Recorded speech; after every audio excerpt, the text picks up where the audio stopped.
So yesterday was A day? free. No, it was Saturday. It was Saturday. Uh-huh. That was free comic book, whatever. Free What is comic it? book day. Oh, it was. Is it now? Yes. Free comic book day. Shows you how much I pay attention to this. I was too busy actually making comics Oh shit. to pay attention to Free Comic Book Day. So how was it? I don't know. I started to go. We Oh went okay. no! This will be one for the thing, and I'm about to offend the locals. Oh no! I don't get you, but you know what? I don't care because this is shit people need to hear. Right. But anyway, you want to get this shit started? Yeah, sure. Because I want to hear this story.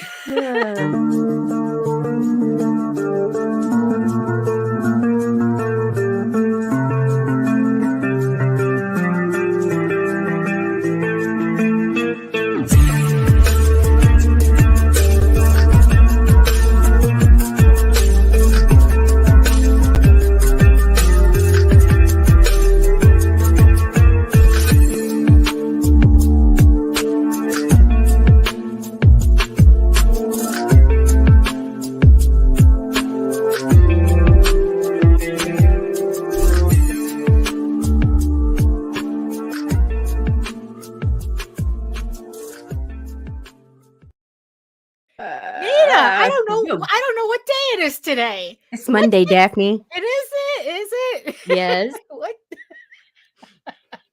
Good morning, everyone. It is Monday. March, April, May. Oh my goodness. Wow, you're 2 months behind. 2024. This is the Rage Into the Vlogs or something. Right. Yeah. So oh my god. So maybe we should just do the intros and then we can get to your story. Sure. It's Right. nothing spectacular, I promise. Oh, okay. Well, who's joining us in the chat anyway? So cool. So far we have Ronan. Hello, Ronan. hello. Yeah. And Facebook There's people. And Say hello. yes, you, my beautiful eyeball people watching us from regions beyond. If you are joining us from Facebook, if you're joining us from LinkedIn, come on over to YouTube, join the sexy people in chat, keep Ronan company. And while you're here, make sure to like, share, subscribe, and hit the notification bell so you get notified whenever any of our shows go live. Actually, yeah, we might as well just get started, considering that we just completely skipped our usual day and local news and however we start this thing. So hello everyone, my name is Daphne Lage and I'm a cartoonist, illustrator, and comic book artist from New York. I have been self-publishing comics since 1992, and you know what that means. Are you not entertained? Are you not entertained? Is this not why you are here?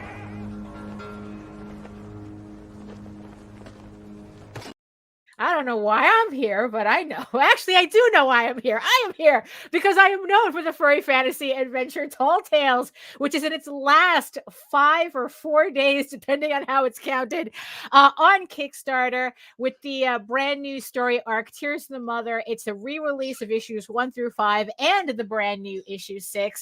We've just broke $2,500, so thank you so much for everybody who's pledged so far. It would be really nice if we could hit 3 by Friday, by close on Friday. That would be really, really nice. So link is in the show notes so you can check out the campaign and make your pledge today. And I am also known for my medieval fantasy drama, Eagle Raven, Heir of the First Unicorn, which returns to Kickstarter early summer, probably, which is at the rate we're going in about maybe like a month and a half. Yeah, blink or something like that. So so keep an eye out for that as well. It's for the volume 2 trade paperback, which collects issues 5 through 8. And in the meantime, you can read both my comics online at egoworks.com, EGOWORKS, and Tall Tales Online. That's TAILS online.com. And you can check out all my videos on how I make my comics here on YouTube. I have a collection of 500 plus videos and live streams that you can peruse at your leisure at my channel at Daphne Lage, Lage Art, which also simulcasts through the Indie Comics Network. And again, make sure you like, share, subscribe, and hit that notification bell so you get notified whenever any of our shows go live. And to tell you more about that, here's Nita. You put too much pressure on me. Oh, well, sorry. Okay. So, like, my name is Nita, and I have this YouTube channel, and it's called the Indie Comics Network, and that's just a fancy way of saying it's the name of the YouTube channel, and it's at indiecomicsnetwork.com and stuff. And stuff. Where I just got reminded that I'm supposed to go live. Even my fucking phone can't keep up. Oh, no. You're right. Oh no, that's not good. That's not good. So it's like, so maybe the notifications didn't go out. I don't know. Oh, it looks like they just did. Right. Okay. That's so weird. Yeah, that it's like, because usually, but we have everybody. So welcome everybody. So if you're coming in a little bit late because the notifications were late going out. So Saturday was free comic book day something or another. So you were supposed to go out and do something. I totally planned on going out and peopling, which I absolutely fucking hate. Right. But they're like locally, we have like 2 comic book shops within that doesn't become a full day's trip. I mean, if we want to go out to New Orleans or whatever, that's one thing. But locally and then in Baton Rouge, there are 2. And both of them double as sports cards places. Oh, wow. I didn't think that they still had those. Yeah, and the comics are actually secondary to sports cards. Okay. And Funko Pops and Magic the Gathering and Pokemon and we're at the bottom of the fucking barrel, and Indie's even lower than that. But I decided, they were having this small convention at a hotel or whatever in the city, and I was like, you know what, I'm gonna get some business cards. I'm not gonna get a table this time. Go just scope it out, whatever. So we load everybody up. We go out to eat. Food was fucking phenomenal. Went there smelling like bad pussy because it was seafood. But anyway, so we get there and it's this massive fucking parking lot. There's no signs stating anything about the fucking convention anywhere.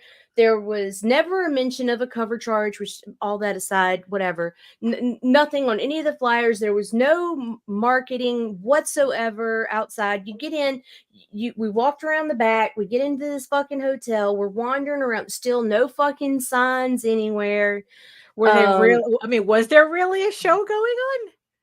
It was basically 6 tables in a closet that they called a suite. And then they wanted to charge you. And it's like, okay, first of all, when you're paying for a larger convention like San Diego Comic-Con, New York City Comic-Con, MegaCon, all that shit, you're not just paying to go in to just shop. Right. You're paying for an experience. There's going to be food vendors there. There's going to be tattoo artists. There's going to be educational panels. There's going to be free merch given out, all kinds of shit. It's an ordeal.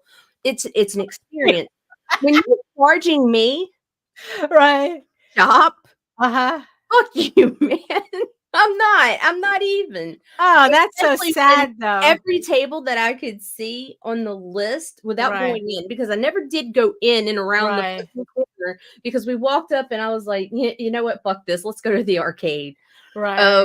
I want my kids' experiences with comics and conventions to be more than this. Right. So the last place the boys experienced was Comic Palooza. Okay. So we can't, I don't want to bring them to this fucking closet. I want my kids to be the next generation of fucking comic books. I want that fire and that spark, not some boring ass look like a damn lecture hall with a bunch of fucking nerds. 6 tables. No, that reminded me of a convention that we were at once.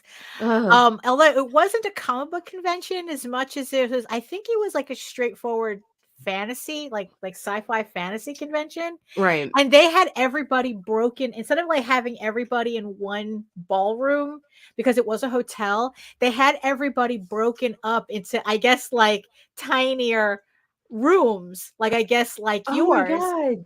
And it's like, yeah, and it's funny. But there were multiple rooms, right? Right, there were multiple rooms, but the thing is, though, is that it was very easy to miss rooms.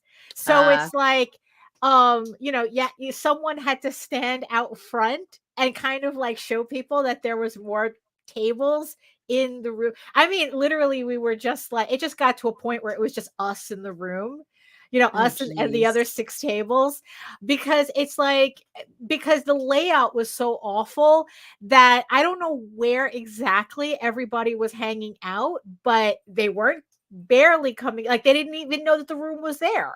Like it was like in an awkward corner, and it was just like, this was it's very bad way planning. offset too, and there was no signs or anything. That's awful. You didn't realize you were there until I saw, and I fucking totally stereotype you dorky ass guys. Well, because I saw 3 nerdy dudes walk in with backpacks, and I told C, I was like, follow them. Right. No. That's how and they led us straight there. Yeah, that's how you find the comic book convention. You go, we're driving in the city, we're trying to find the convention center. All of a sudden, there's the line, there's like the herd of nerds. I was like, follow them. Just, it's like, oh, cosplayers. Even if they're not cosplayers, like you said, it's the comic book t-shirts with the backpacks. Right. Like, there we go. There we were in the right place. But I mean, here was the thing. I'm not gonna I would have gone in if there had been no cover. And granted, I don't think that, I think the cover was like 5 ahead or something. I would have gone in except for that, because I was willing to spend money, but I wasn't willing to pay money to spend money when I know that out of those 6 or so tables, 3 of those are fucking toy stores. One is a straight up fucking football, baseball, and hockey card table. One is probably a gathering table. So wait, what? There might be 1 comic book table there, right? Maybe, and then it might not even be something. And maybe there might have been a couple shared and a few more spaces. But it's like, no, dude, we can't do that. I mean, the worst part, it's like, it's like, because you're looking at it from somebody coming to the show, and I'm just having douche chills over, like, oh my God, I was behind that table. I know exactly what that feels. That is, because I don't understand how some conventions, like, they really don't think out their layouts at all. Nothing. I mean, nothing. There was nothing. Like, dude, it had, and maybe it had not even been so annoyed trying to find the fucking closet it was put in. Right. Yeah. It would have been better. And maybe I'd have been more willing, but by that point I was annoyed, because I mean, first of all, we weren't even sure if we were at the right hotel, because I couldn't pull up the flyer on my phone because I broke my goddamn phone. Oh yeah, you got a little crack in it, right? Not a little crack. The whole bottom blacked out, which, if y'all know anything about Androids, the bottom is the only place your keyboard pops up. Yeah. It's where your fucking QR code pops up for your airline tickets, your real ID, and everything. So I'm using, I am, but I'm waiting because I'm poor, so I have to buy my phones outright. So for right now, I've downgraded to this little whatever this is. Right. And it only works on my network. And so like when I'm not home, I'm fucked. But I'm a homebody, so I'm really not going anywhere. But I already got the Amazon cart lined up, good to go. Got my nice phone sitting in there with a goddamn OtterBox. You motherfuckers protect your damn phone. For real. That's what. Yeah, because I have I actually was pleased that they have a clear OtterBox. So let me tell you a little story about that motherfucking case right there. What? That case on the Samsung Galaxy's S1 through 23 series is the last case you want on your phone, because the only place of impact you can have on your phone is going to be the very side of your screen where it feels like that bevel raised part is. Yeah. That is the only point of impact. And if it hits from there, just barely, all it takes is a tap. It fell from this far. Right. It kills the line of pixels and everything below it. Right. So you're saying that I should probably get a military grade case. A military grade. I'm not kidding. I'm not kidding. I didn't know that was a term. Just the screen on that fucker was $280. Right. Yeah. Yeah. And I'm like, you know what? I think it's time to upgrade. Right. Yeah. Well, yeah, I would have thought that by now you would have just been able to upgrade. You know, like no, we're poor. We just have a bunch of phone lines. We don't have phones that come with it. Have a plan. Yeah, we've got like 6 cell phones on our plan or some shit like that. Damn. So I've got this fucking military grade OtterBox where they're like running over it with cars and shit. And like I'm like, yep, that's what I'm getting. And I got the new Plus series on the fucking Samsung Galaxy. Right. Pretty little phone. It's just it's waiting for me. It's coming. Oh, that's good. That's good. Yeah, because you're gonna need that. Yeah. You're gonna need a working phone. Yeah, it's you would need one. Especially because I just booked a bunch of paperless flights. Yeah. Well, no, I mean they that's how they book everything now. Now everything is all on your phone. You got to use the app. You got to, so yeah. So morning. Oh, good morning. Good morning. Yeah, because oh my goodness. So I myself am giddy today. I'm in a very, very good mood. Oh shit. I'm in a very good mood. No. No, so the other day I had said that I had finished penciling Eager Raven Volume 3, right? So which means that I have like 3 issues left to go. So so what I've been doing is just been penciling and lettering. Right. And and the thing is, because it's layouts and pencils, they'll probably change between now and when I actually ink them. Like if I come up with something better to put together for a layout, but pretty much so like you can literally read it as is, like that's how close I am to finishing it. So definitely I'm very excited about that. But like last night though, so issue 13, right? So issue 13, I was kind of in a bind with it because I didn't like the way the issue started. That's pacing is very important to me when it comes to comics. It's like you can't just start a comic. It's like the timing has to be right. It's like when you're reading a story, everything really has to flow together. Right. And I really didn't like the way the last issue like ended, and the issue 13, like 12 and 13, I wasn't really feeling how I had it originally set up. So I had to really think about it. Right. And I go, it's like, what am I going to do here? So, I'm working on the novelization of the comic book because it's just another format that I just want to make available for my story for people who who don't want to read comics but are kind of intrigued by the story. So it's like, well, I have it in novel format, if that's your thing. And the thing about writing the novel version is that I get to put in all these new scenes and all these extended scenes that I couldn't put in the comic because it would just get too convoluted and too long.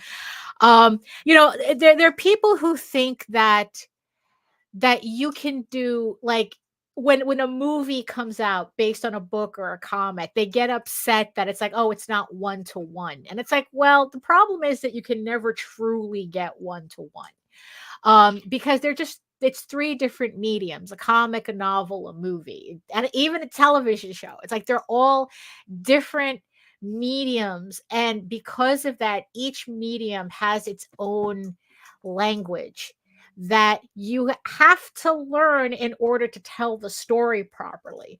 Right. So writing the novel has definitely been an experience, like seeing how much stuff that I realized I couldn't put in the comic because, like I said, it just, it doesn't translate properly.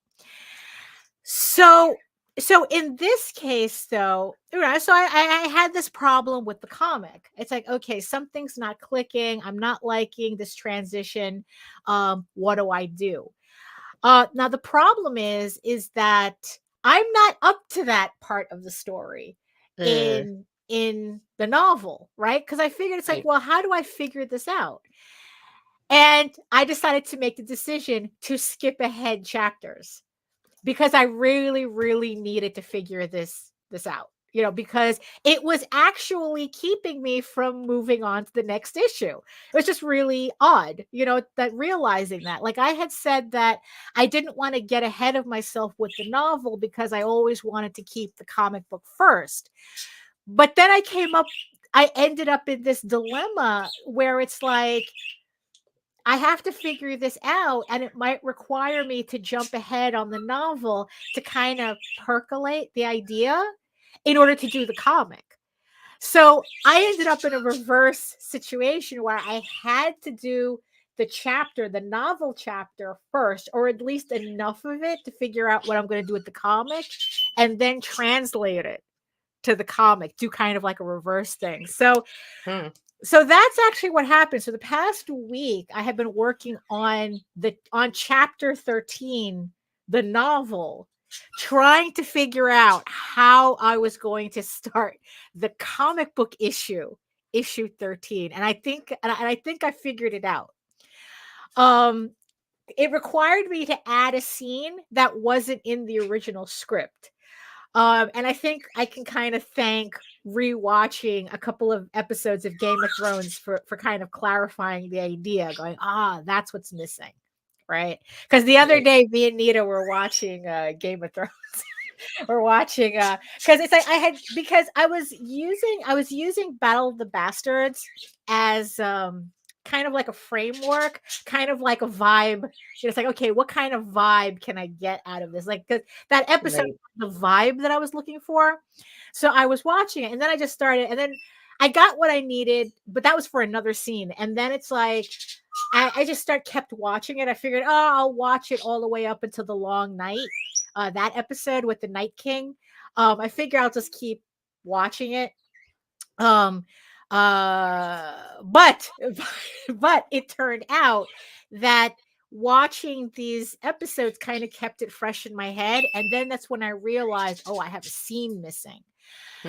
So I wrote out the scene that I needed in the novel, switching around some dialogue from the script and altering some stuff. So I was really like patchworking my original script into the novel chapter, and then like arranging everything in a way where it's like, okay, now it works. Now I can translate it into the comic. And that's exactly what happened.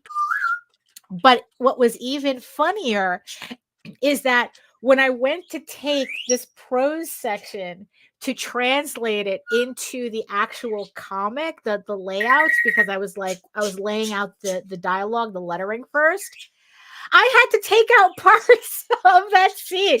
I had to truncate it even further.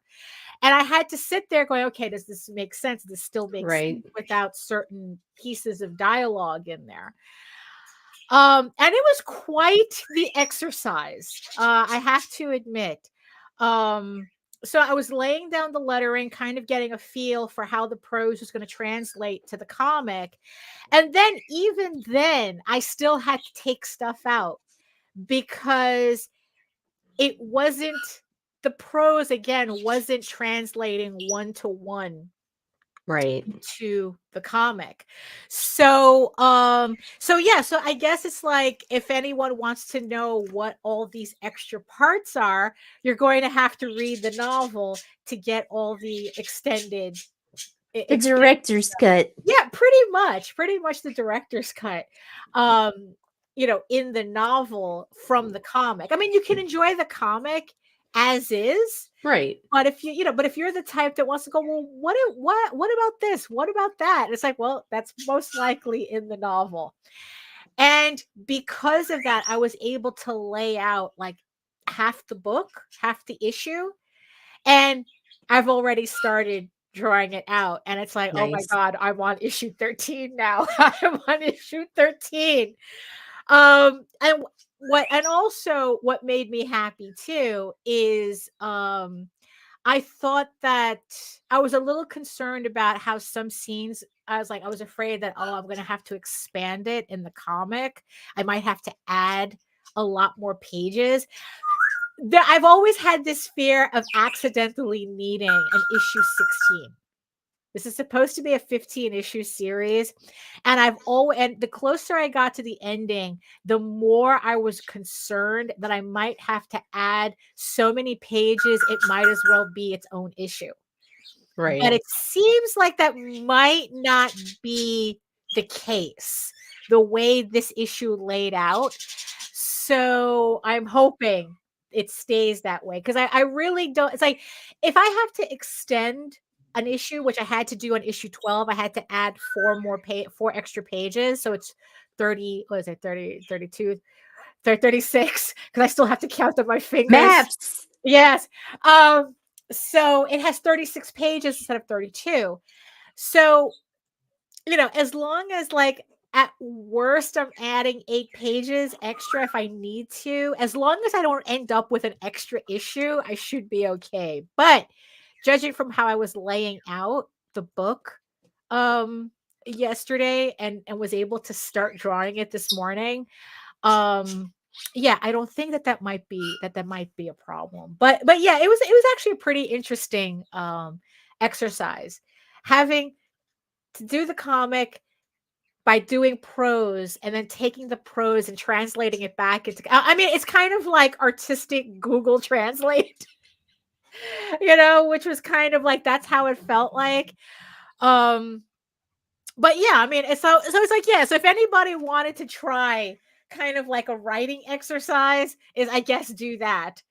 Figure out something in prose and see how much of it can translate into a comic. Still be readable and still be, I don't know, and not kind of convoluted and drowned with text. Right, exactly. Because that's also the catch too. You don't want to info dump, because that was also the thing that I was trying not to do as well. Right. Because I needed to put very particular information, but I didn't want to info dump. So part of that was like, okay, I have to create a scenario where it gives my characters a reason to say these things, as opposed to just info dumping, plop, just get like this box and it's like, here, too long, didn't read, right? Because nobody's going to read those boxes. Even if my word balloons get way, it's like, Melissa says, the audience won't even know how many pages it was supposed to be, so just do what serves the story. Yeah, in the end, that's what I'm doing. That's what I'm doing, because in the end, that's what has to happen, right? It's like, as long as the pacing serves the story, then if I have to add extra pages, that's what I'm going to do. Luckily, we live in an era of print on demand, and it's digital printing, not offset printing. So what that means is that I can work in increments of 4 instead of increments of 8, which is a lot nicer for me, because I hate adding superfluous pages just to fill up the 8, the signature. But since we're only dealing in 4s, it's a lot easier to kind of like expand the story without feeling like I'm stretching it out too much. Right. So I'm very happy. So I'm officially on issue 13 right now. I'm very excited. I'm very excited. This particular issue, I have been waiting years to get to. I actually had most of the layouts already worked out in my sketchbook since 2001, since 2021. It's just really nice to be able to go into my sketchbook and take those layouts. And what's funny too is that the layouts don't work perfectly. So I'm still puzzling them around, but I have them. It's like I don't have to think too hard about, like, okay, how am I doing? It's kind of like I'm doing what I did with the Masters of Anatomy book, except with my own artwork. Nice. I mean, it's like what's funny is that we were talking before, and Jaden says that she feels like she's photoshopping her own work, and it's like, Right. and the funny thing is that that's exactly what I'm doing. I'm photoshopping layouts with my own sketches. So, so it's very exciting for me. I'm just really happy to get to this point. I still think it's terrifying that I have 3 issues left, to this story, but I don't know. It's the other day me and Jose had a conversation about how sometimes it feels like they're people in comics, for as much as they say they want to be in it, Huh. they don't really it really doesn't come off like they like what they're doing. No.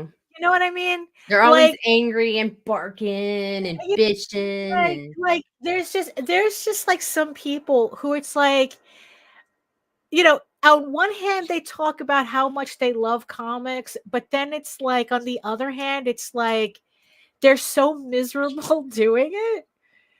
right. And it's kind of like weird to me, because it's like, why are you so miserable doing this if this is something you want to do? Like, I understand the work is hard. Right. The marketing is frustrating. The work is hard getting it done.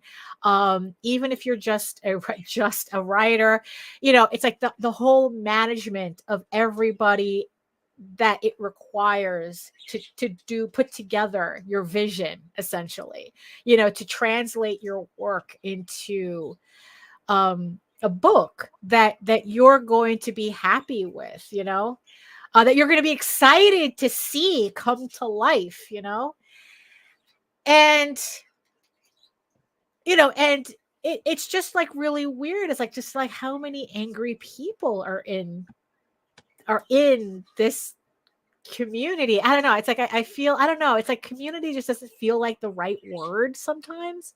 No. It's like, so it's like, Arena. right. Yeah, I know. Yeah, well, yeah, sometimes it feels like that, right? Yeah, sometimes it really does feel like. Are you not entertained? Are you not entertained? This is Like, it's like that. you know? And so here I am, right, doing my book, and I'm just feeling like this rush of euphoria, right? And it's like, and I just like going, how can you not like what you're doing? How can you not enjoy this? Why? What is it about the process that makes you want to project such a miserable veneer of what you're doing? You know what I mean? No, It's I like, get it. you know, and then it's like, and then it's like, Jose was saying how he was listening to a show. I don't remember what it was, where, and this is not the first time that I've heard this either, right? It's our favorite word. It was a show about Uh-oh. our favorite word, gatekeeping. Oh, I love that word. Right? Right. It is like, and he was talking about this show about gatekeeping, Right. right? Except the funniest thing is that it's not the usual conversation about gatekeeping. It's Hmm. not people saying, it's like, oh, Like it's a bad word. right. Right. All of a sudden, they were talking about, except they weren't calling it gatekeeping. They were calling it, what were they calling it? They were calling it quality control. Exactly. Good morning, Allison. So, and it's like, wait a minute. It's like, so they were talking. So Jose was telling me that they were talking about, it's like, there's way too much bad stuff out there. A lot of people who are not ready for prime time. It's like, there needs to be somebody to stop them. Right. To tell them that you're not good enough to do this. Right. Right. and I'm like, listen, and then, like I said, it's not the but first see, I time. don't like that. I like the No. idea of like, I don't, okay, this is okay, and I am a gatekeeper. I don't give a fuck. People say it all the time. They're like Right. that little gatekeeping mouthy bitch. Yes, I am. But here's the deal. It's not my place to tell somebody they're not there yet. Right. That's not my job or my responsibility. I'm not their mom either. And I'm be like, oh, honey, this is so beautiful, and stick it on my fucking fridge. Right.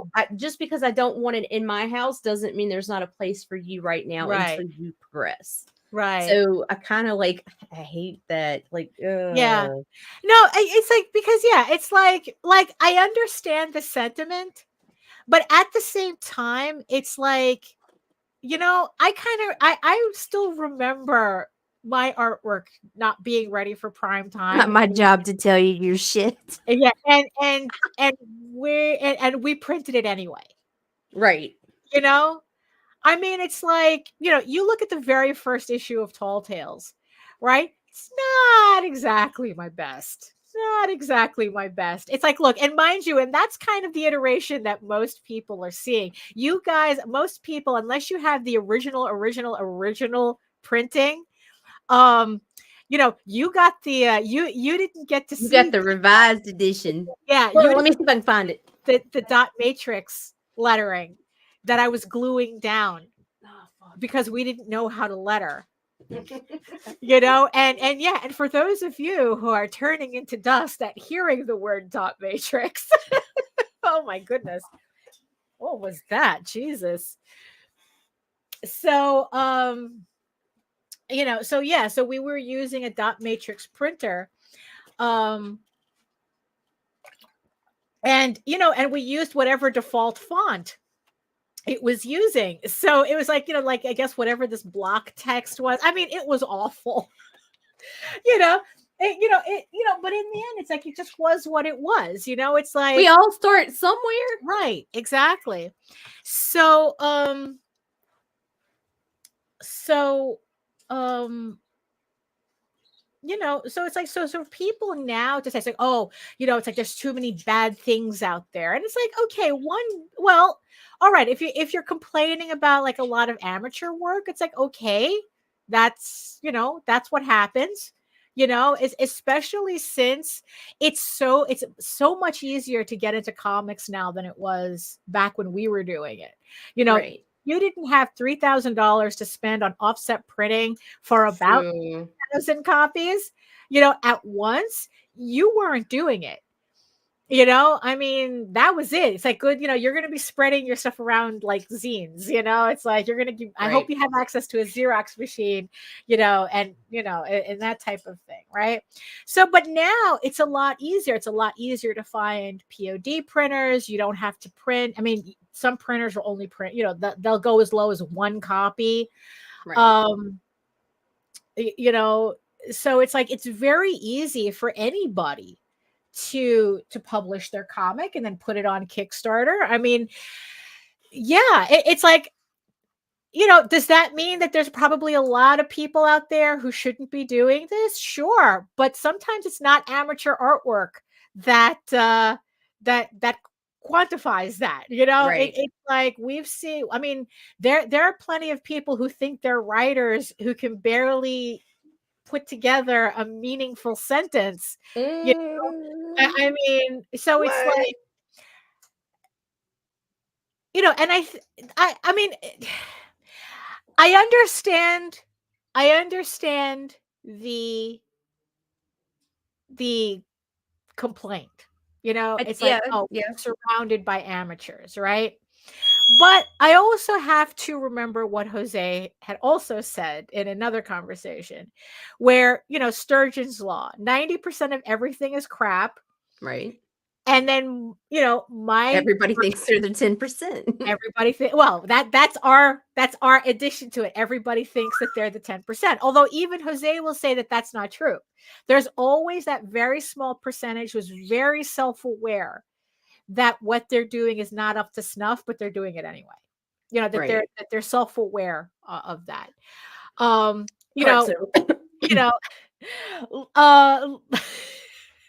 John Leguizamo says nobody goes out of their way to make a shitty movie, because Right. he was talking about Oh, this but movie. they do. He was talking about this movie, The Pest, that he made. And he says, it's like, look, he has a poster of it in his house, and his explanation is nobody goes out of their way to make a shitty movie. It just, the final product wasn't what he was expecting, but he still, did the best he could with what he had. So it's like, yeah, so it's like nobody makes a comic thinking that they're in the 90% making crap. Nobody thinks that way, most of the time they don't. Everybody is always, everybody says it's a passion project. I'm making a top tier book. That's what this is. It's, whatever. Right. And in the end, it's like, so Jose's variation of the 95%. Yes, so 90% of everything is crap, but that 90% changes depending on who you ask. Yes, it does. So it's like, okay, who gets to decide this 90%? So when he was listening to, he didn't tell me much about, he just bought about it. He was just talking about how the topic was stupid. Jose was just talking about how the topic was stupid. Right. And but the thing is, like I said, I've heard this before, where it's like you have kind of like these smooth brains who don't understand what the Hays Code is, who they want to see censorship in media. Right. And it's like, because it's like they feel like, oh, censorship, it fosters creativity because you have to work around the rules. And my whole thing is, fuck you. Why do the rules have to be there to begin with? Right. It's like, there was a tweet that I did a long time ago. It's like, no, about censorship. It's like, no, about that whole bullshit about censorship, forcing artists to be creative. And I go, look, I don't want to sit here drawing, writing about trains going through tunnels, about flowers blooming, about, the ocean waves hitting the rocks. I want to write about people fucking hard. Right. It's like, I don't want euphemisms, right. And I don't want to feel forced. I mean, we were just talking about like trying to get around Facebook's censor algorithm. laws. Yeah. The rules. Right, the rules, right? Which for what we can tell, kind of sort of doesn't have a rhyme nor reason, because it is very no, absolutely. I do. Yes, I have several, Chad. I'm working on it. I have brain rot I have to take care of. So so my question is like, well, why do the rules have to be there? Like, because in the end, the beauty of indie comics is that, and I've said this before, we're feral as fuck. Indie comics, we're feral. There is no editors telling us what to do. There is nobody. If somebody says you can't do your book, and if you do have an editor, it's your editor that you hired, and right, you can tell them to go fuck themselves if you want. Exactly. It's like, if you have somebody saying, well, you can't do your book because it has no marketing value, guess what? You can print it anyway, and to hell with everything. If you have a story to tell, doesn't matter how professional or amateur or anything in between, you can just do it and put it out there. I mean, it's like, it's funny to see how in traditional publishing with novels, how they're just beginning to see the birth of indie self-publishing novels. Right. Because everybody is still caught up in the whole thing about, oh, you have to go through a publisher to be legitimate. And it's getting to a point, where publishers themselves are not giving you anything. Right. But you're giving them your people work are going to make publishers that I am seeing. I'm not Yeah. saying names or anything, Right. but they'll go to these publishers, right? And then they still want them to kickstart their projects, and you never see the publisher share their shit. Right. Yeah. Not even once. Publishers aren't barely doing anything, if at all, in your favor. But somehow that's taking a cut of what your sales. Right. But somehow that's supposed to be legitimate. Right. That's supposed to legitimize you. And I don't even understand, like, who are you legitimizing yourself to? Right. I mean, like, that's it, because if you have an audience that buys your stuff anyway outside of the system, who cares? Right. Right.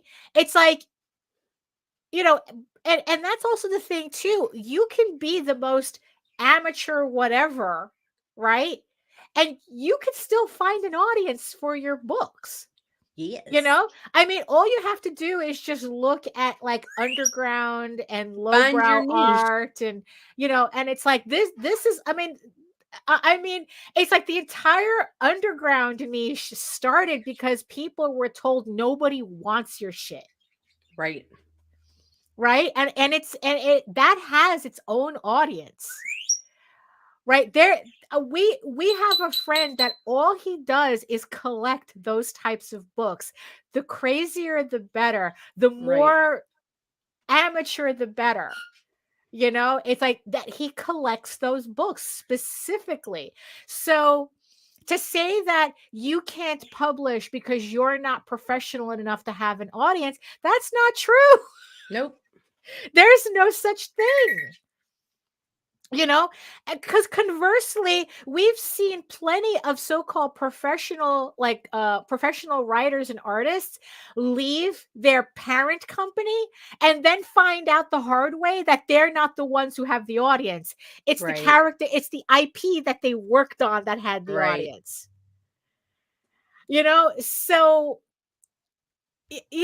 it's like, yeah, so this whole idea is like, oh, there has to be a gatekeeper, right? But here's the thing, though.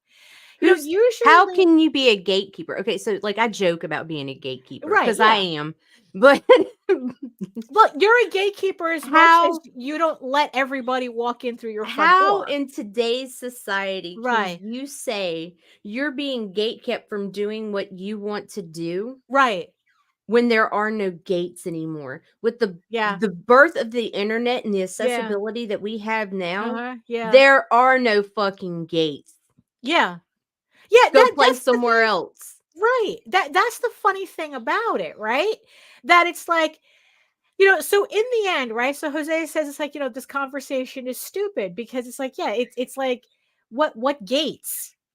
It's like, what are you talking about? It's like, really, it's like, who gets to be on this committee, this imaginary straw man committee that gets to choose who gets to print comics and who doesn't? Right. Who gets to be on Kickstarter and who doesn't? Because honestly, because the thing is that people who say those things, they're saying with the confidence of saying it with their full chest, that if there was a gate, they would be on the other side of it, that they would be one of the chosen ones. So it's very, so they talk about, oh, there should be gates. They're not saying it because they're that concerned about quality of comics as a whole. They're just saying that because they feel that if there was ever a gate anywhere, if there was like a legitimizing body somewhere, that they would make it through. That, oh, of course, my book would make it through. Well, of course.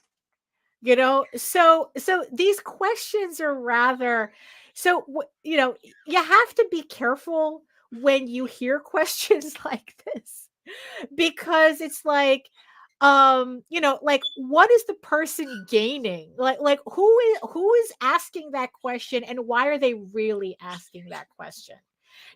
Are they really that concerned about quality in comics, or are they just desperate for a need to legitimize them, to legitimize themselves?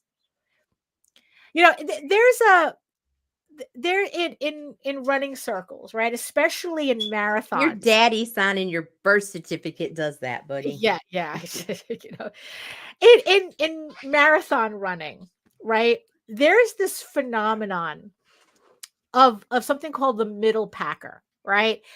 And sometimes obviously you have a different definition than what we do. So the middle packers are the people who are pretty much consistently run the middle part of the race. Like they're not all the way in the front with the elites, but they're not all the way in the back either. You know, it's like, you know, we were talking about, I guess, the Kickstarter version of this the other day. Right. You know, the people who make from, well, they're not technically middle packers, but they make from 10,000 to 100,000 on Kickstarter, right? Right. And there's a very strange thing that happens, because there was a documentary about the Boston Marathon that I was watching that kind of pointed this out. Is that how these, and it's usually guys who are running in the middle pack, who for some reason get really, really obsessed with the people in the back.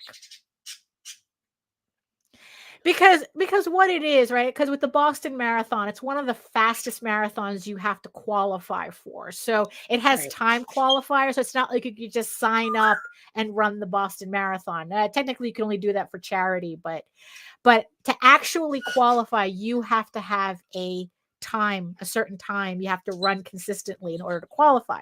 Right. And because of those qualifiers, also it's broken down by gender and age. Right. And what usually happens is, so what happened in this Boston Marathon documentary is that there is this one guy in particular who I'll always remember bitching about the fact that if they didn't have qualifiers for slower people, he would have been able to have qualified for the Boston Marathon. And it's like, bro, one, that's not how it works. That's not how that works. Wow. You know, and it's like, so pretty much what this guy was saying is that because of the slow people existing, that it was holding him back. When actually what was happening was that he wasn't running fast enough to qualify for the Boston Marathon. The people behind him had nothing to do with anything. Right. It's like, bro, you weren't hitting the standard.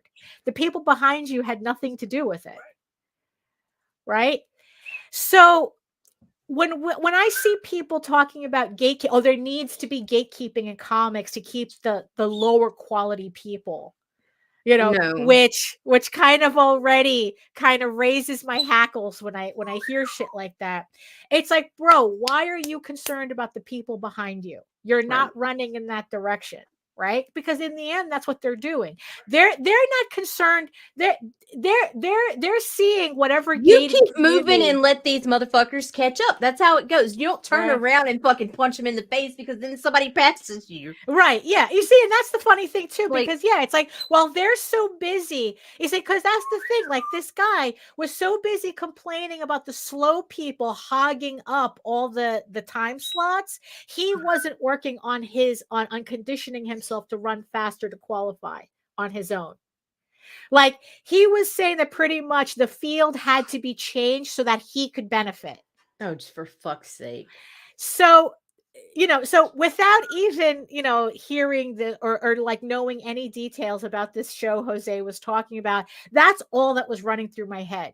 Anybody who says that there needs to, all of a sudden concerned about how there needs to be gatekeepers, it's like, I'm like going, why are you worried about the people behind you? Because you know what? Do you think, because they say, because there was one argument that I heard years ago, right? That somebody was saying how, when I have my comic in a comic book store, I don't want shitty books next to mine. Right? Hey, Pops. Awesome. It's like, I don't want shitty books next to mine. Right. Right. But here's the thing. To somebody else, you're the shitty book. Right. So it's like, look, as much as, I put a lot of, I have a lot of pride for the work that I do for Eagle Raven, for Tall Tales, right? I have to have, it's like, I have that, the back of my head. I'm the shitty book people are complaining about. You know, I don't like it. I don't like the idea. You know, I don't like but you the accept idea. it. You know, Like, no, actually, I don't accept it. You but know, you I do if it's really there. don't. You, You but if know, you didn't, I you'd be the fucking acknowledge it. delusional. I acknowledge it. That's the Okay, difference. all right. Well, there's the difference. Okay, Right. That's the difference. I acknowledge it. right, You know, that, you know, and I think that it helps put, you know, it's very easy to be an asshole. It's well, it's yeah, it's incredibly easy to be an asshole, me included. And it's like, look, I'm not going to say I never had these thoughts either. Yes, you know, I'm not saying I'm not saying I never had these thoughts either. That I've seen books on Kickstarter going, "Ah, what is this shit? Who's buying this? You know, right. this, that, and the other thing. We But all have it. If you you say know, you haven't, you're right. lying. You're You know, lying. right. You're lying. So it's like I can acknowledge that shitty part of myself. Right. You know, where it's like, yeah, have I talked shit about other people's books? Absolutely. I've even done it on this show on occasion. You know, Whoops. but the thing is though, it's like I do have to acknowledge that it's like, yes, that's me being an asshole, because it's very easy to be an asshole. You know, but I also have to consider that for every book I'm bad mouthing, there's somebody out there who's taking a shit on my book work too. Right. You know, and it's like, you know what, and in the end it's like, what do I gain really by saying something like, oh, Bye, there pops. needs by pops, that there needs to be gates, that there needs to be Right. quality control, you know, in comics. Like I said, the beauty of indie comics is that we could just do this and not worry about it. If we wanted to, like, not even bother with anything, there are books. Look, the top, Jesus Christ, I'm dehydrated. The look, the top 5 most funded Kickstarter book, one of the top 5 is a fucking book with stick figures in it. And that fucking book with stick figures rocks too. You It's know, fucking awesome. what Talking about if there cyanide and was, happiness? you know, well, it wasn't Cyanide and Happy. It's No, Order of the Stick. stick. Order of the Stick. Order the stick. Yeah. It's like, what if there was somebody say, oh, this book shouldn't exist because it's fucking stick figures. Come back when you learn how to draw. Right. Right? But it's like this guy built an entire audience. Yeah, you look at things like Cyanide and Happiness, right? I mean, back in the MS Paint days, you know, MS Paint comics, you know, the one with the dinosaur, it's literally just the same clip art over and over and over again. Mm-hmm. There's an audience for that book. That book, every time that book comes out, it sells in the thousands. You know, I forgot what the dinosaur, I think it literally is called Dinosaur Comic, you know? So it's like, you know, yeah, bad art exists with a good story. But you see, but that's the thing though. It's like bad art is subjective. Right. You know, can you really, it's like the dinosaur comic. It's like, it's clip art, you know? I mean, it's like, is it, to call it bad artwork is kind of missing the point. It's the same thing with the Order of the Stick. It's the same thing with Cyanide and Happiness. To call it bad art is missing the point. Right. You know? So it's like, you know, so it's like, yeah, so really it's like, what, I mean, yeah, so it's like this whole thing about now it's like, oh, it's gatekeeping if it's against me, but it's quality control if it benefits me. You know, it's like, how stupid does that sound? Especially, like you said, we're in an industry where who's gatekeeping? Well, You know, it's like, yeah, because I know that we got that accusation a lot. You know, especially in the beginning. Just last week. Just last week. Oh, you're gatekeeping. What are we gatekeeping you from? What am I gatekeeping from? Oh, because I wouldn't have the guy on one of the shows. And it's like, bro, there are a million others that'll just take it and run with it. Do your own. Fuck, what's stopping you from making your own YouTube channel? Exactly. Yeah, exactly.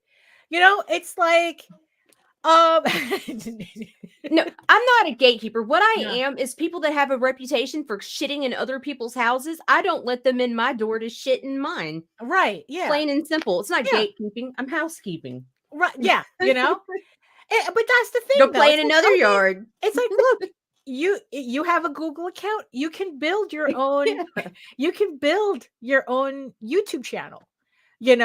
It's like you have a comic to print. You can print your comic. Nobody is stopping you from printing your comic. You want to put it on Kickstarter? Nobody is Do it. stopping you from putting it on Kickstarter. You want to buy advertising on Facebook? Nobody is stopping you from doing that. So it's like I really don't like what quality control are you talking about here? What gates are you talking about They're here? not. They're talking about entitlement, and they can't say it like that because then they look like the asshole. I'm Right. entitled to you. I'm entitled to your time. My art is entitled to your attention. I'm entitled to you. It's Right. it's entitlement. Yeah. That's Yeah. all. I mean, it's like Jose said, it's a stupid conversation. Very. Because like, look, you know what? It's like, is it the fact that you don't work at Marvel gatekeeping? I mean, it's like, I mean, it's like, because what's funny is that gatekeeping is a business term, Right. and it's not negative. It's a neutral term in business. If you look in business circles, the receptionist is the gatekeeper.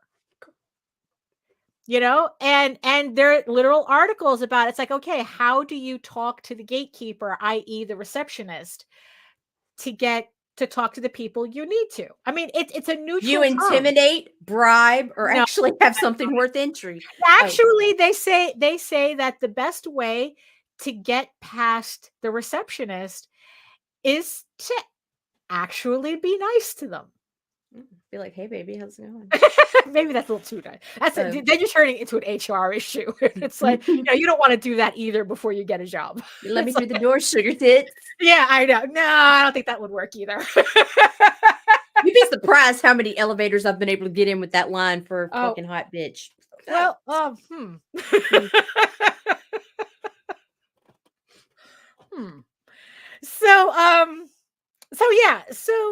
So in business, Yeah, he does. So in business, gatekeeping is a neutral term. It doesn't mean it's neither negative nor positive. It's just what it is, and these are strategies that you need to learn to be able to get in those gates. Right. But that's not the context that people are using this here. It's like, No, it's like I not. said, it's like nobody is stopping you from doing anything. Nobody is stopping you from printing. Nobody is stopping you from raising money on Kickstarter. Nobody is stopping you from social media marketing. Nobody is stopping you. So what gate are you talking about? But like you said, it's kind of like, it's attention, right? It's like attention is currency. Yes. And it's like people who talk about gatekeeping, they're actually like the equivalent of the homeless guy begging for change. It's like, who gets mad that you don't give them anything. It's like, oh, it's like, you're not giving me your attention. That means you're gatekeeping. Right. And it's like, don't be that person. Yeah. Don't be that person. And it's like, too, it's my attention to give. It's my attention to give or not give. Right. So it's like, I mean, but the funny thing is, it's like, on one hand, it's like, yeah, it's like, what the fuck you're talking about on one hand. And then on the other hand, it's like, wow, you really think my attention is that valuable? That's it. Oh my gosh. Yeah. It's like, you really think that my attention is that valuable that you have to get that angry about it turns me on. It does. I mean, that's kind of like a funny thing. It's like you have a higher esteem for me than I do. I love hearing my name roll off of bitter tongues. I mean, it's like, holy shit, you think a lot better than me than I do. So it's just like, so it's like, but my whole point is that no, I don't want a committee. I don't want to have to justify the work that I do before a committee. You know, however, whatever the straw man argument is whenever they say gatekeeping. Oh, there has to be quality control. You know what? No, there doesn't have to be quality control. Nope. You know, it's like, look, the only control that there is in the end is whether you have the stomach to see this through. Word. If you have the stomach to actually do the work, to put together a comic and to go through all that effort, you know, it's like, and actually print it and actually put it on Kickstarter and actually do the marketing. It's like, you know what? That's your control. It stops when you stop. Right. That's the control. And we've seen people much better self-destruct, you know, who decided they're not cut out for this. You know? Won awards, the whole what is it you say? The road is littered with dead bodies. Absolutely. And it's not all amateur bodies either. No. I mean, these are people that you thought that you would have thought this is going to had their shit together. People you'd look at to look up to and be like, yeah, and watch that inspiration just right. And all of a sudden it's like, what's that in the rearview mirror? You know? You know, so yeah, so it's like the idea that anybody can say that it's like, oh, they're the judge. It's like, oh, honey, it's like, look, Judge Dredd was, you know, it's like, look, Judge Dredd was a fascist story, a fascist allegory for a reason. You know, you know, I mean, for real. I mean, it's like, you know, it was judge of character, you know, that made my grandfather spend an entire weekend burning all of his books in his house. Yeah. You know, I mean, look, it's like, that might be a bit of, maybe not that much of a stretch, because you know what, that type of thinking usually, if it's left unchecked, tends to go in that direction. Who's good enough? Who's good enough? Who raises the standard of, you know, of the nation type of thing. You know, it's like, who raises the standard of comics? You know, who deserves? No, there is no deserve. There is no deserve. I don't deserve this. To die like this. I was building a house. Deserve's got nothing to do with it. Yeah, I don't want nobody telling me I deserve or don't deserve. You know, it's like, look, I'm doing my book. It's like, look, whether you like my book or not, it's still getting done. If you don't like it, don't read it. In the end, that's what it boils down to, right?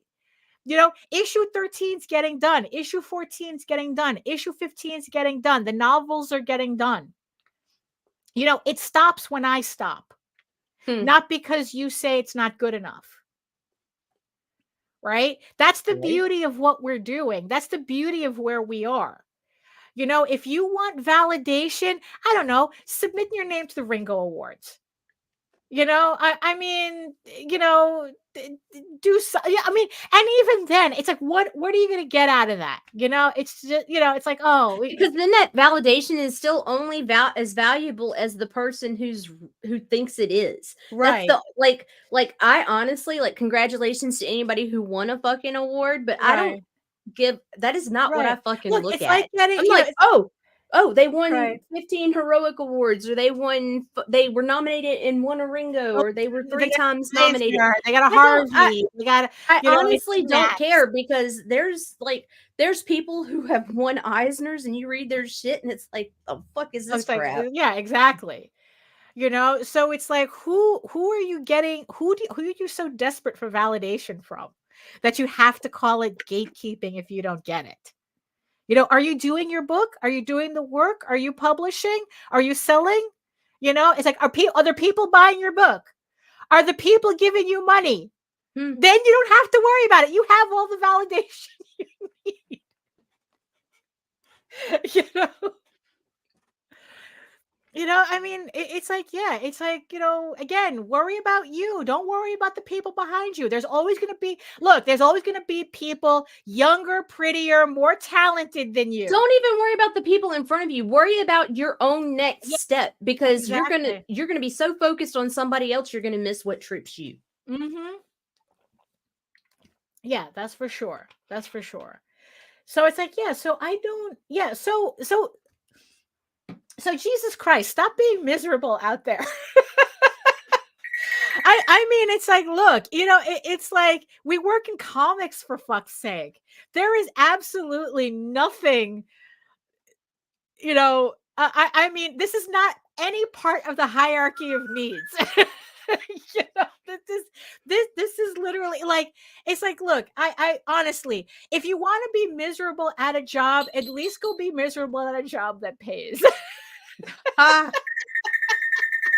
Don't be miserable in comics. I mean, come on. I mean, I really don't understand that. Like I said, I am absolutely, the second I'm off the air, I'm going to like just be, well, actually, the second I'm off the air, I actually have to finish my cover for Chad. That would help. That would help. But I'm going to be diving back into doing my work. Do you think I care about whether I have validation or no validation, or it's like, I don't even know who's, what I don't even know like who these people are talking about in terms of, like, oh, I have to be the chosen. Who's choosing you? Who's that important that you have to be chosen? It's like, really? It's like Pokemon are chosen and they have to live in that little ball until that they have to live in that little ball until until they want you to dogfight another Pokemon. I don't want to be chosen. No, don't choose me. I got shit to do.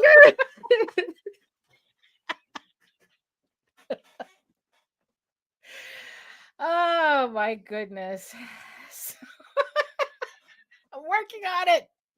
I gotta color it now. And not, at least I'm at the coloring stage now. I mean, because it's like the cover for the cover for Chad. I mean, it is such, I really do. It's so stupid. It's great. Is so funny. I'm so happy working on that piece because it is just so ridiculous and fun.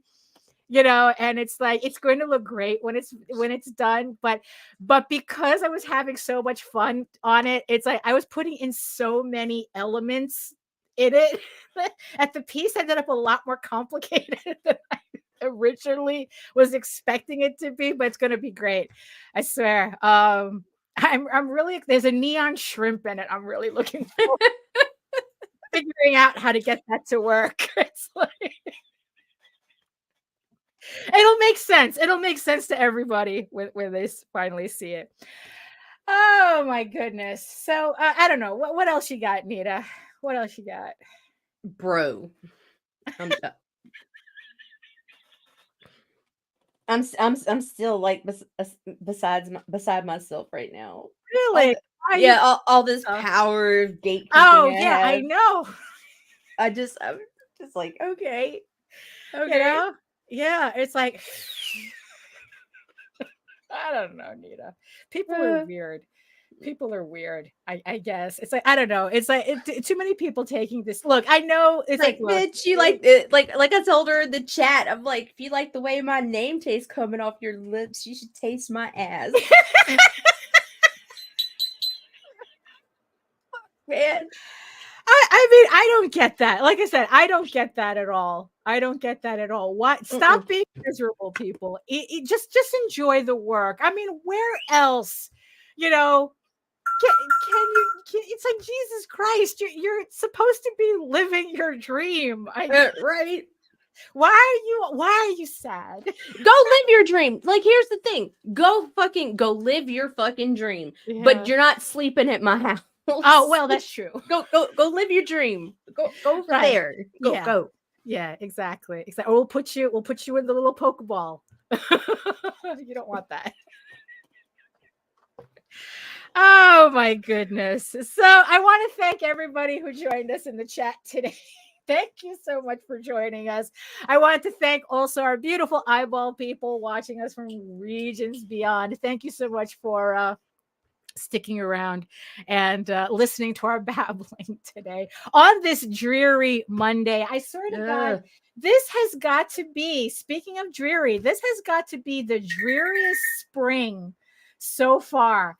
I mean, it's been nothing but overcast and raining and like the trees are blooming and everything, but it's just like no, it just, who wants to be outside? It's raining, and then it's like it's like, oh, this is what it feels like to be British. Word.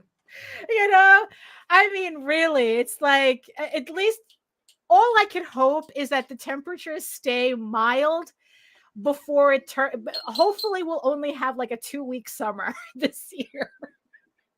You know what? It's like, if I'm not going to get a spring, I don't want to hear about summer. Really, I really don't. But yeah, so thank you everybody for watching us. Yeah, so any last any like updates or anything before we go? Everything is the same right now, except Sketchy Saturday will be moved this week. We will be starting to stream at 12 p.m. Eastern to hopefully have more people that are willing to come on from the West Coast and still overseas and catch Eastern and Central time zones. Because we were asking people to get out of bed at like 6 o'clock in the morning, and they're like, "Nah, fuck you." And I'm like, "Oh, okay. Well, maybe we'll accommodate you a little bit." Right. Oh, there you go. There you go. So noon for Sketchy Saturday. So if you want to learn more about me and my artwork and my thousands of iterations of Beauty and the Beast, you can head on over to my main portfolio site at egoworks.com, EGOWORKS, where you can find links to all of my galleries and social media sites, but I mostly post to Facebook. If you're interested in seeing sketches and current work in progress and whatever live updates I may have at that moment. And remember that you can also catch me on YouTube for my archive of videos and live streams, and my semi-weekly art live stream Wednesdays at 4 p.m. Eastern. I think I should probably finally do one this Wednesday. Yeah, you know, it's like, I think I skipped a couple of weeks already. I think we're good for a Wednesday show this week. Wednesdays at 4 p.m. Eastern. It's 2 hours of me just working on whatever and talking with the chat, kind of like a convention if it had 6 tables and locked in a closet. Jesus. I might have been like exaggerating. Right. Yeah. No. Actually, no, I don't think you are. I don't think you are, because I have a very, very specific visual, intense personal visual for that room. So yeah, I think I know exactly what that place looks like. Remember, you can also read Eagle Raven, Heir of the First Unicorn, for free, uploading every day, Monday through Friday.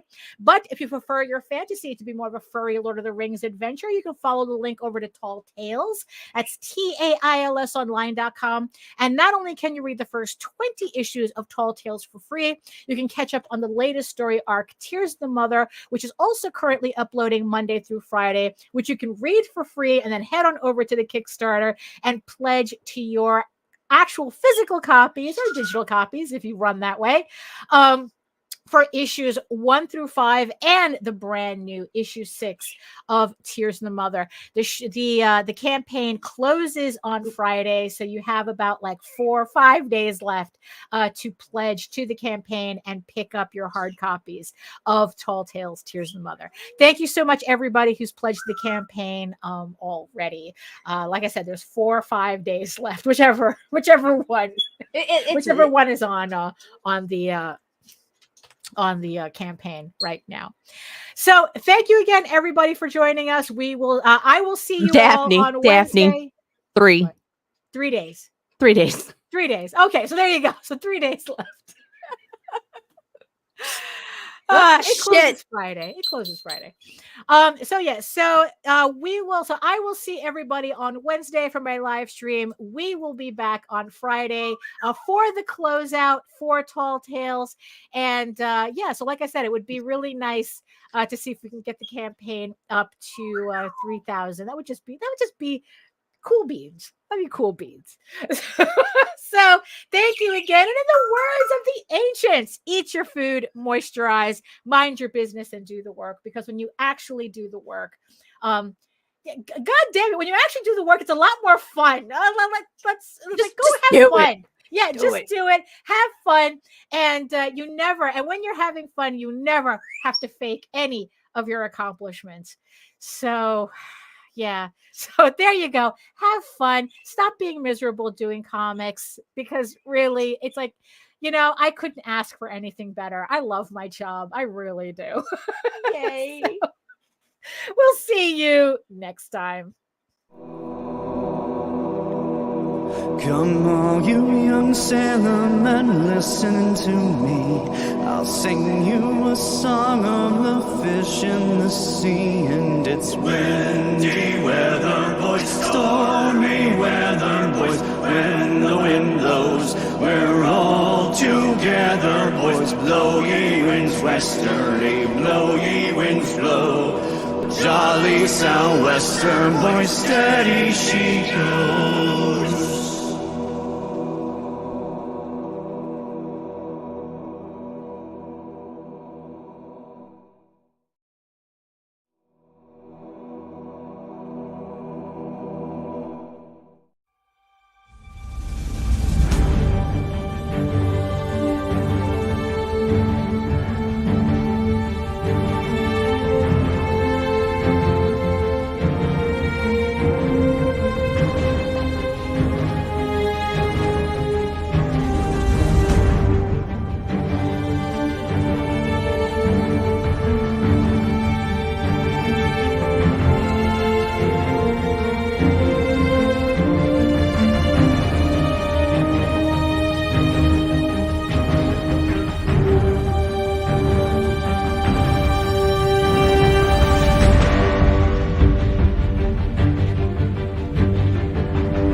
What up, lovelies? This is Mike Jimmy, CEO of Furries and the creator of Love and Korra, now back with our 7th issue in the series, The Bond.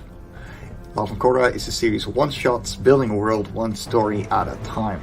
A couple of years ago I imagined a world and I told a couple of writers to go have fun in my sandbox. And so they did.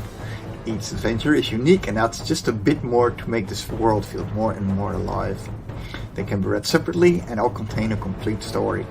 In our upcoming release, you follow Sevier and Aphil on their journey into maturity and find out if their friendship breaks down in rage or whether their bond is stronger than bad emotions. Now on Kickstarter.